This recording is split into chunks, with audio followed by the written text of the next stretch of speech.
What up, guys? Welcome to the Son of Wonder. Joker Folie Deux has released in theaters, so let's conversationalize. Alright, guys, so the buzz, well, no, I shouldn't say buzz. The talk, the discussion surrounding this film is nuts.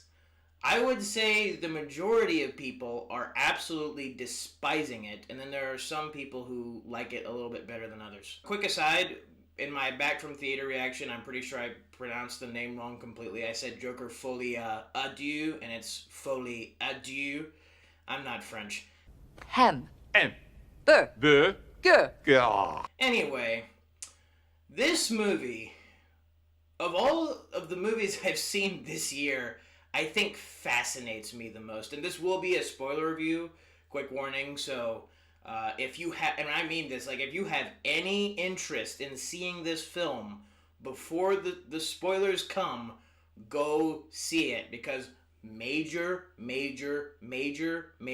spoilers. Now, fun fact, before seeing this movie, I had not previously seen the first Joker film, so I watched it in preparation before I watched this film. And I absolutely, as an avid Batman / Joker fan, like, I would consider myself, like, of all the things in superheroes and in, like, DC and Marvel and maybe even Star Wars, for me, the dynamic between Batman as a character, like, in no specific interpretation, just Batman, like comic Batman, and Joker, true to form Joker, is the greatest good guy, bad guy dynamic, I think, in fictional history. And I think that Joker is the greatest villain in fictional history. And I know that's like an insanely bold statement with all the books and movies and shows and whatnot. But I think the thing that sets Joker as a character apart from every other villain is that he does not care. And I know that there are other villains who kind of have that same thing where they just don't care about life at all and they just want to cause chaos. But Joker's different because it's almost like he's aware of how evil he is and, like, wants to carry evil itself out. And you'd figure that'd be, like, the prime suspect. The magnum opus of a bad guy would be a bad guy who is fully aware that he's a bad guy and carries out his evil plans.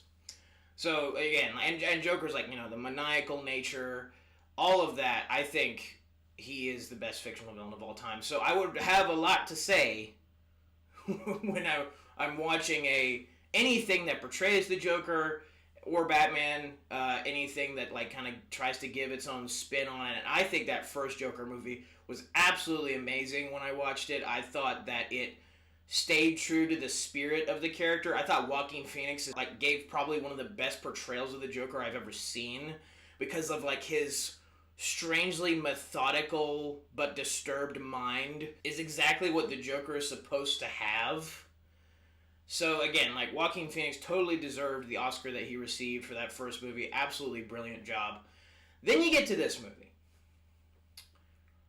And I would say confidently that for the first 2.5 thirds, not even 2/3, like 2.5 thirds of this film, I was actually loving it. I think I can confidently say that I was loving this movie at first. I was all in. Because both of these movies are very much movies that are open to interpretation. So I, saw the first Joker movie as a true Joker origin story. Even though I don't think you should ever give Joker an origin story, I think that's also the brilliance of him as a villain, is that you don't know really what motivates him, really what sends him over the edge, really what caused him to become the Joker. Like, you're never really supposed to know that. But as a version of an origin story, if you're going to do one, I thought that first movie was brilliant. But getting to this movie, I was interpreting the first 2.5 thirds of, like, the Joker, Arthur Fleck, kind of just frolicking in the madness of the whole situation. Like, after what he had done in the first movie, spoilers for the first movie if you haven't seen it, but after what he had done in the first movie, with him killing a bunch of people, becoming the Joker, or basically revealing to the world that he was kind of always the Joker. That's at least my interpretation. And then, like, the response of a lot of the other disturbed people in Gotham who looked up to him, even though he had killed a bunch of people. It was just, like, this really weird, like, cult following that he got. He's like looking at all of this, he's looking at everybody's reaction, and he's reacting to it through this like, at least again, that's how I interpreted the first part of this movie. It's basically like the first third of the film is a journey with Joker and Arkham. And I think that idea alone is an amazing idea and an amazing premise for any kind of story you're trying to tell with the Joker. Because Arkham by itself is one of the most depraved and dangerous places in fiction, and it's literally like a house of horror for like all the like a combination of the evil of all of Gotham. And so every time you go into this madhouse, you see like the different, you know, villains and whatnot. You don't see any of the other villains in this movie, but still the idea of taking a journey with Joker in Arkham is really scary, but also a really cool idea to kind of dive deeper into the true nature of like just how messed up this place is, and you know, Joker kind of frolicking in the evil of this place. And he's just kind of going through the motions, like he's not even talking a whole lot, but it's just like Joaquin Phoenix does such a good job at his like reactions to everything, like the stuff that he'll do with his eyes, where you can tell like when he's annoyed by something, when it's just not worth his time. Also, big thing that I forgot to mention in here, the opening for this film is a Looney Tunes cartoon, and my jaw was on the floor for like 3 minutes after that whole sequence ended, because my dad would like once described Joker as basically like a evil Looney Tunes character, and that's kind of exactly what he is. And it's just so funny to me that this movie literally opens with a Looney Tunes cartoon version of the Joker. The animation was perfect. It was done just like they did like the Bugs Bunny and Daffy Duck stuff back in the old days. And it's just such a genius idea. The story in that like cartoon segment that played out was a little weird, but the actual idea of doing that I think was brilliant. And so, back to Arthur, though, in Arkham. Arthur in Arkham. You're watching him react to everything, and to me it was just like, I am loving this. I'm loving the chaos that I've caused. I'm totally fine with being in here because it's a madhouse. Everybody's crazy like I am. This is great. But he's like not like letting any of that show. It's just kind of like his lawyer comes to him because he's about to go to trial for all the crimes he committed. And she's like, hey, we're going to try to convince the judge that you have a split personality. Which is funny because across the board of all the interpretations I've seen of the Joker, I don't think I've ever seen somebody try to explain his madness through like schizophrenia. Like that's certainly new. And I thought that was like bullcrap. Like of course the Joker doesn't have a split personality. He's just the Joker. And at least by my interpretation, watching Arthur/Joker listen to her say this, it seemed like he also was aware that that was bullcrap. He was like, okay, I guess we'll go with it. And it's kind of proven later a little bit, at least to me. But as far as the Harley Quinn/musical aspects of this movie, which is I think what a lot of fans were most concerned about, or at least the musical aspect, and not so much the Harley thing. Lady Gaga as Harley is actually, I think, really good. It's definitely a different interpretation of the character, but I think it's an interpretation that still works and still stays true to what that character, the kind of like meaning the character should evoke in relation to the Joker. And as far as the musical aspects, I actually thought going into this movie that the musical aspects, if they did it right, would actually be really cool. I wasn't really put off by that because one, I like musicals. Two, I think that one aspect of the Joker's character that a lot of interpretations have not really stayed true to is the showmanship. And that I think is what Joaquin Phoenix did so well, is that the Joker is very methodical. And he's also aware when any like there's any cameras watching him or people watching him. He's like an entertainer, but like a very, very, very evil and depraved entertainer. Like he sees the chaos that he causes as one big massive joke, one big massive show for him to, you know, put on for the whole world. And so doing a musical, which is all, you know, usually all about like showmanship and the showy aspect of it, fits, at least to me, fits with the character. And I actually really enjoyed the musical aspects of this movie. Because even though like most of them are songs that, you know, were already written and have been in other things, they use the songs in a way that's like Like one of the prime examples is there's a moment where like when Arthur first sees that he might be going to the electric chair, or like that's what's at stake, is him possibly dying. He gets like this like joy in his mind, and he starts singing "For Once in My Life." And if you know that song, you know the lyrics like "For once in my life, have someone who needs me, someone I've needed so long." So it's like he's almost found purpose. He's found purpose in this new life. He's discovered what his real purpose is like this chaos. He doesn't even care if he's gonna die, or like if he might die. Like he's just like he's fine with it. He's frolicking in the evil nature of everything. And I think that was a very interesting way to incorporate the musical aspects of this movie. Now, we've said all that. We've said, like, okay, Journey Through Arkham, musical aspect, Harley and his semi-love story. I think all that's fine. I was really enjoying it. And then we get to, like, the court trial stuff. And again, we're kind of going through the motions. Joker fires his lawyer because he just gets sick of it. And again, it's all these expressions that Joaquin Phoenix does where like he's riding to the courthouse in the back of a police car, and he's almost practicing his smile for like how he'll look, and he had a similar scene in the first movie where he's like practicing how he'll do something, what little things, like what movements he'll make when he comes to the place where everybody's gonna see him.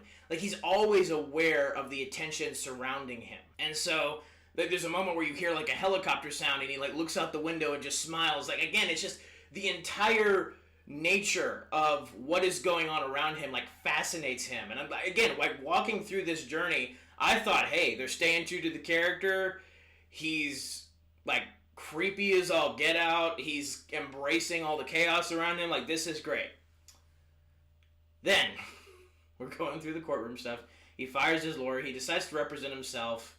He has a phenomenal scene where, like, he calls to the stand as a witness this guy named Mr. Puddles, who was in the first movie, whom, like, one of the people, the few people that he spared, that, like, the Joker didn't kill, who used to be his friend. He's talking to him, and he's using all these different accents. Like, he's using a southern drawl at one point, and then he's using a British accent, and he's, like, going back and forth, and it's just, again, it stays true to the unpredictable nature of the Joker and how he's always, you know, making a clown of himself. He's always being, like, silly, but in the most evil and depraved way, usually given the situation. Like, a really serious situation, he's not going to react to it seriously. He's just going to laugh.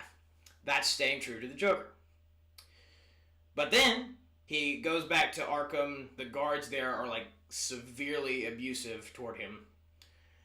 And they kill one of the inmates who was supporting Joker, who kind of like this weird, like he looked up to Joker in some way. Like they, cold blood, like kill him. And then Joker, still with the makeup on.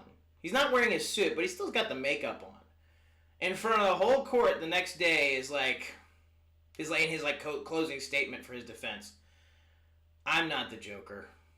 That was just, it was all a lie. Like I'm not the person that these people who support me want me to be. Like, I'm just Arthur.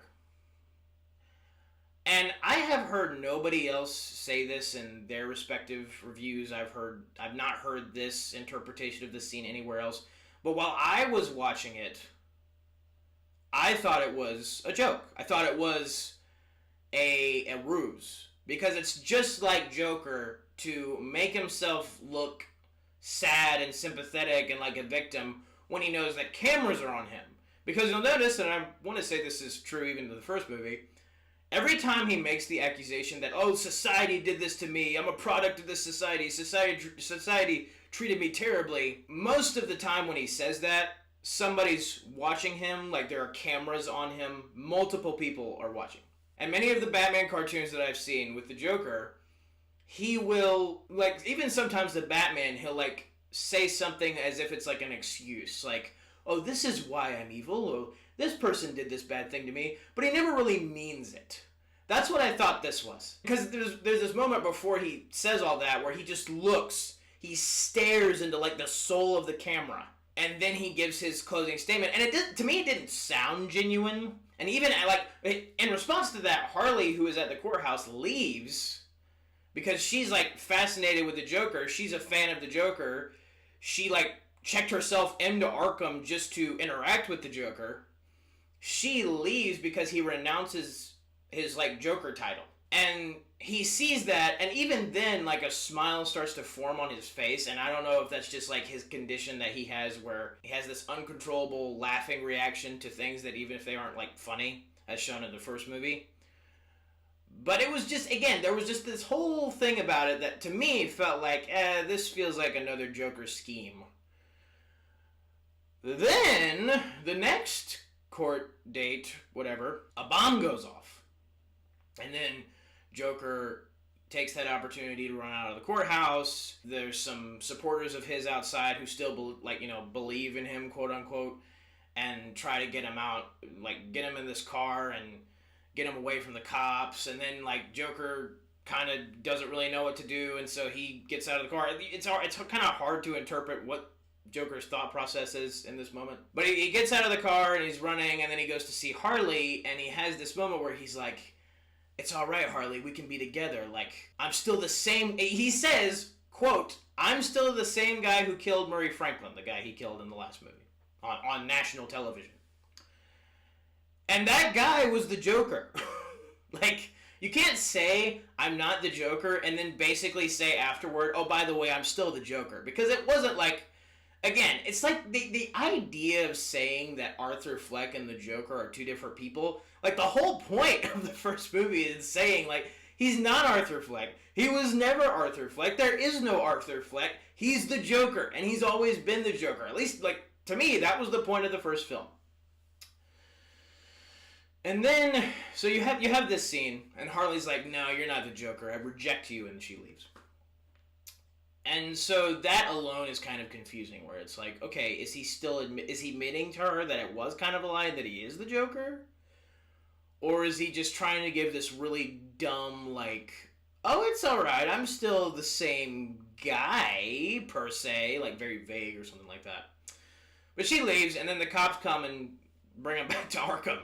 Which, other people have said this, I didn't even realize, but that's exactly where he started at the beginning of the movie. He's like, he's one of the inmates in Arkham, ends the movie.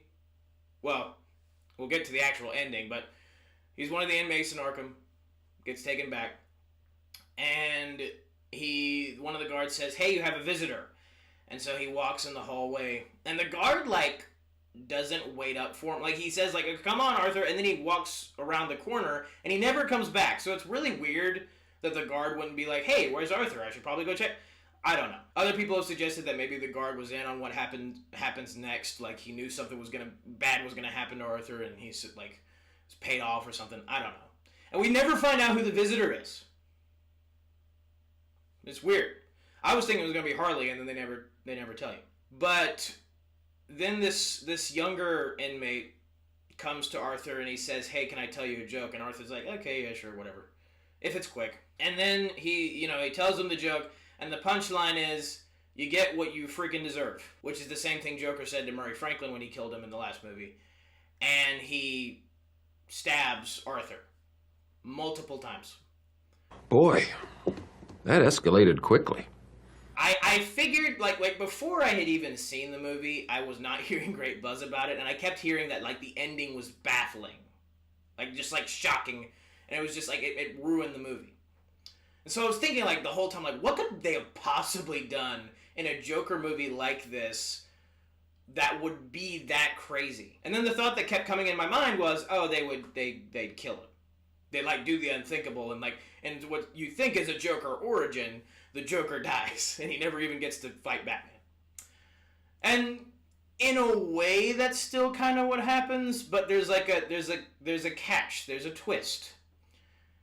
Joker, like, Arthur, he's been stabbed, he's about to fall over and die, but he sort of has this, like, last musical number that follows up a previous musical number in the movie in his head, like, where he's with Harley and this the same kind of show that Murray Franklin had in the last one, but it's all in his head. And he has this, like, final, like, fantasy in his head, because she had, like, in the musical number prior, she had, like, Harley had shot him in it, like in the fantasy that's happening in his head. So it's this, like, very somber moment of, like, oh, I'm accepting my death.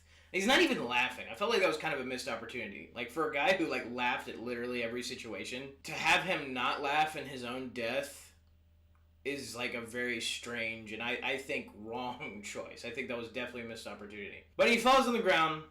The younger inmate behind him is, like, laughing. He's like, I got the knife. I got this guy. I don't like his acting in that moment. Or at least I don't like the way they portrayed it. Like, it felt very, like, punk kid. It's like, And the reason I'm more upset with it is because it's revealed that this guy, this younger inmate, you're focusing on Arthur on the ground, dying, unless this is all in his head, which I think that could still be a possibility. And in the background, it's like out of focus, but you can see the younger inmate cut his face with the same knife that he used to stab Arthur. Cut a smile in his face. So, what the movie is trying to say, seemingly, by the end of it all, is that Joaquin Phoenix Joker is not the Joker who fights Batman. He dies. This random dude who comes out of nowhere at the end is the guy who is the real Joker. Or at least the Joker that fights Batman. And it's funny because I've had like a theory before that in like a movie you could say that Joker is like a Dread Pirate Roberts thing. Like Dread Pirate Roberts is a reference to Princess Bride. There's a whole deal where it's like the Dread Pirate. If you haven't seen that movie, spoilers. Phenomenal film, Princess Bride. But there's a thing in that movie where there's like a character and it's described that like different people over time take on the mantle of this guy named the Dread Pirate Roberts. So I figured it could be like that with the Joker. Like a bunch of different people have been Joker over the years. And he just keeps passing down the mantle. And I even had that theory in relation to around when this movie came out. Even though I hadn't seen it, I thought, well, maybe in this interpretation, there's going to be another Joker after Joaquin Phoenix Joker. And it's funny because I guess at the end of the day, I kind of turned out to be right. But I think the problem is, I think the idea of setting up that a certain guy is the Joker, but then revealing that, haha, he's not actually the Joker, he was an inspiration for the Joker, that idea by itself, I think, is really cool and interesting. It's the execution of that idea, though, in this film that I think completely falls flat. Again, so much of the movie is open to interpretation, though, that I think that's some of its saving grace for me. Like, I would say in general, I liked this film more than other people did, although I totally understand why people hated it. I still think it's possible, even though, like, when you read the director's comments about the movie and, like, what he had to say about where Arthur is at in the movie and all that, I know he's the director. I know he made the movie, but if you go with his explanation, that doesn't sound good to me at all, or right. I think you would just, like, if you just take this movie on its own, it might convey different things to different people. Because, again, to me, a lot of it is left up to interpretation. There's, like, this ambiguous feeling, especially surrounding the ending. But, again, the execution in general, I think, is bad. You do see this younger inmate, Joker, I guess, before, at one point in the movie, where he's just kind of in the background with this really creepy look on his face. And then he just comes out of nowhere. There's no explanation of who he is. There's no explanation of even necessarily, like, why he killed Arthur, even though it's kind of seems implied that, you know, he was inspired by Arthur when Arthur became the Joker. It's like, yeah, fight against the system, destroy people. And then when he renounced the Joker title, when Arthur did, I guess he felt betrayed by that, and so he was motivated to kill him. Which, I mean, that's a way to do it. But I think my main issue with that, if this is true, if that's the ending they're going with, if it's not in his head, my main issue with that ending is that is not a twist you do at the end of your sequel. If you're going to do that crazy twist, you do it at the end of the first film. Because you're teasing people. You're teasing the fans for like 5 years, making them think, oh, well, you know, Joaquin Phoenix, this is a version of the real Joker. And yes, the director had said that in his mind, Joaquin Phoenix Joker never became the Joker that we know, that like comic fans know. But that's not something that you should have to like search online and look up what the director said to understand. Like the main vision, like a director's job as a director, like his main job is to get his vision across through the film. And the first film, you could still maybe say that, yes, later down the line it's revealed that he's not the actual Joker, but it's ambiguous. It's ambiguous. Even though he'd be a lot older, I still very much would have rather Joaquin be the real Joker. I think maybe what they didn't realize, or like maybe it was kind of an accident, is the fact that Joaquin Phoenix, I thought, at least I thought, and a lot of other people thought, was a brilliant version of the Joker. On his own. He was so good. And they made him, unless it was just all Joaquin Phoenix's acting, but like, he acted like the Joker. He was unpredictable like the Joker. He was evil like the Joker. He was a showman like the Joker. And then at the end of this film you say, haha, he's not the Joker. Well, then why was he the Joker? And if it walk like duck and talk like ducks. The truth serum. And again, the idea of taking a version of the Joker and then saying, haha, he's not the real version, I can go with that. It's just you set up the whole time. It feels like you set up, hey, this is the Joker. He acts like the Joker. He's definitely the Joker. And then at the end, he's like, haha, he's not the Joker. That feels cheap. And they don't do it in an earned way. I am altering the deal. Pray I don't alter it any further.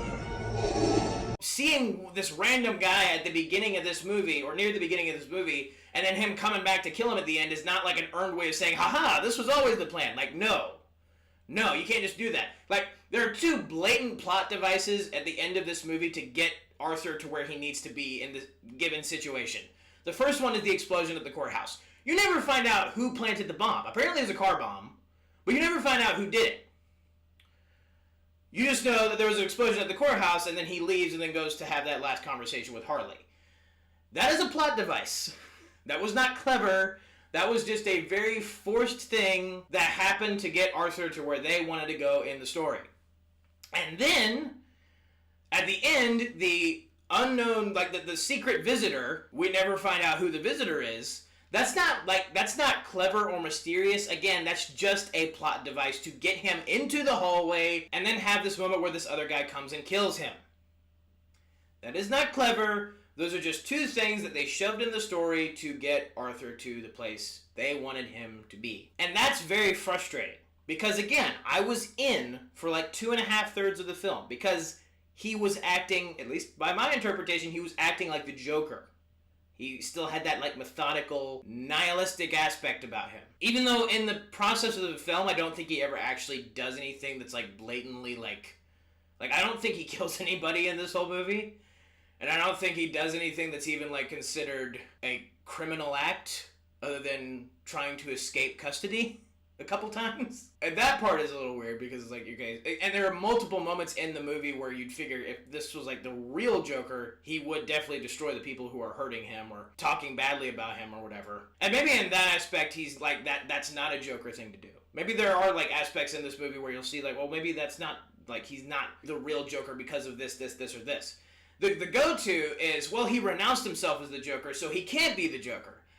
If that is the actual intention, and if it's not a ruse like I was saying it might be, that is bullcrap. That is absolute bullcrap, because you cannot convince me that this guy, who in the last film, I mean, this is freaking dark, but in the last film, destroyed his own mom.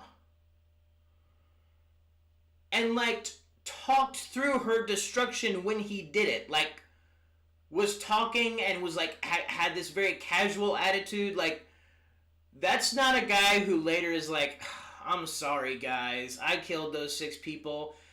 I feel really bad about it. I'm not the Joker. Like, that does not happen. That does not, like, you don't go from that to that in the span of, like, I guess they're maybe saying that this is, like, 2 years after the first movie, which was set in 1981, so I guess this would be 1983. I don't care. Like, if that is actually what they're going for, and if that is actually what happens, is him, like, he's being serious, like, I'm not the Joker, that's garbage. That's just dumb. So, I suppose this film is quite the conundrum, isn't it?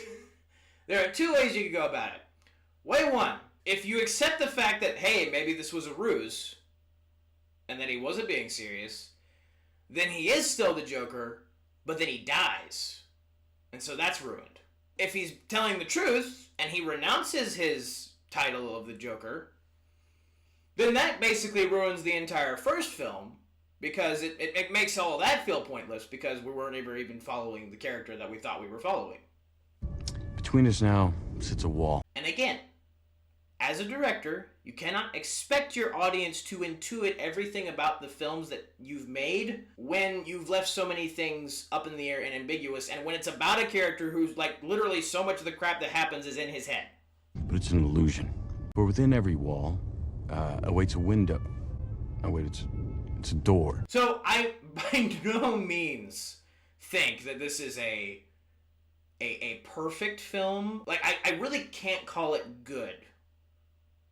But I also can't really call it bad, because I enjoyed so much of the showmanship aspect, the musical aspect, the fact that they allow Joker to be, like, the zany character that he is, at least in his head. Like, I have wanted them for so long, like the movie makers of, like, DC and all that, to make a film where the Joker got to be more of his, like, show off more of his, like, zany, whimsical, showmanship sort of vibe. He's the world's... he's not the greatest showman, haha. He's the most evil showman. Like, he's the most evil greatest showman. He's a great, horrible entertainer. At least in his mind, that's what he is. And, like, you know, if there was, like, a moment where he just randomly burst into song in a movie, because it's happened in the comics, and in the cartoons, he'll just, like, burst into song at certain points. And, like, that's the unpredictable aspect of the Joker that I feel like they've been missing in certain interpretations. And so I think that, you know, capturing that in this movie especially, they definitely captured it in the first movie, but this movie especially with the musical numbers, that was really interesting and cool, and I was really digging it. And I swear, it feels like WandaVision. Like, you get up to a point you're loving all of what you're seeing, and then by the end it's like, haha, no! And we're like, yeah! Why did you do that? We were so close! You're Ralph Boner? Boner. No! Like, I would have rather gone with the simple ending and just have it be he escapes court, or by some crazy whatever is able to manipulate the court into setting him free, and then later Batman shows up. I don't I don't really care that Joker would be a lot older than Batman, because I feel like it's happened before, and a lot of people, you know, can age well enough up to like 60. Tom Cruise proves that. So in another world, like, the Joker could be 30-something years older than Batman. Like, okay, whatever. It'd be weird, but because of how good I think Joaquin Phoenix's interpretation of this Joker is, I think it'd be worth it, by far. So I would have much rather had that. Just like the simple ending that you'd expect, where he escapes with Harley and wreak havoc on Gotham, then Batman later shows up and back to basics. But we don't get that. We get this really weird, forced, ambiguous to a certain extent ending of a film that I feel like, in large part, the way I would describe it is unnecessary. It feels unnecessary for what you had, what you were doing, that was staying true to the character, to pull such a 180, going with the he was telling the truth thing. I was out of the movie when he said, I'm not the Joker, because that's blatantly like, okay, that's, like I said, that's bullcrap, given everything we've just seen. So again, I would have much rather had the simple, straightforward ending than that last 20 minutes. I swear, like, I'm almost tempted to write a letter to Todd Phillips, the director, and say, hey, could you please redo the last 20 minutes of Joker Folie à Deux? And honestly, if you, like, changed it to where it kind of ended like how I described, or in a way where he's still the Joker by the end of the film, it could be like one of my favorite movies of all time, because in all the other aspects it gave me a lot of what I've been wanting in terms of like capturing that aspect of the Joker, the showmanship side. But it's that last 20 minutes. It's that last 20 darn minutes that really throws a wrench in any kind of like justification for its existence. Not necessarily like the film, again, like first 2.5 thirds are great, but that last part, like, why did you do that when there was such an obvious, like, and again, like, maybe it was because, like, oh, we went with the non-obvious one. It's like, I would rather have a good ending that made sense rather than some crazy subversion that is not earned. So that is very frustrating. But again, I can't bring myself to say, like, I certainly did not hate this movie. I don't even really think it's bad. I think the ending is bad. Like, the cinematography is amazing. The shots, there's so many shots that are gorgeous. They look like the Joker. Like, there's a shot where, like, he's at this, and it's in his head where he's, like, dressed in all white, and he's at, like about to, like, marry Harley Quinn, and it's, like, this, like, you know, makeshift musical setup for, like, a wedding. There's, like, the spotlight comes down on him, and it looks so Joker and so good, and, like, straight out of a graphic novel. It looks awesome. So there's so much that I do love about this movie. It's just that last, like, 20 minutes. I could be wrong. It could be longer than that. It could be shorter than that. But, like, that's my estimate. Like, that last 20 minutes is really just like, what the mess did you do? Like, what was that? You had such an easy way out. There was such a cool way to finish this. And then you went with the craziest one. So, that is my spoiler review of Joker Folie à Deux. Again, I'm not French. I would like to buy a hamburger. I would like to buy a hamburger. This film is the most fascinating to me of the ones I've seen this year, which is probably why I'll be more maybe middle upper of, if I do a ranking for all the films I've seen this year, middle upper part of that ranking, because I can't confidently say, like, oh, I hated it because I didn't hate it. Like, there's so much I loved about it. But at the end of the day, it's just so, like, such a 180 at the end that definitely prevents it from being anywhere in, like, the top ranges, which is really disappointing because I think you had something great there that you were doing and then you just kind of messed it up.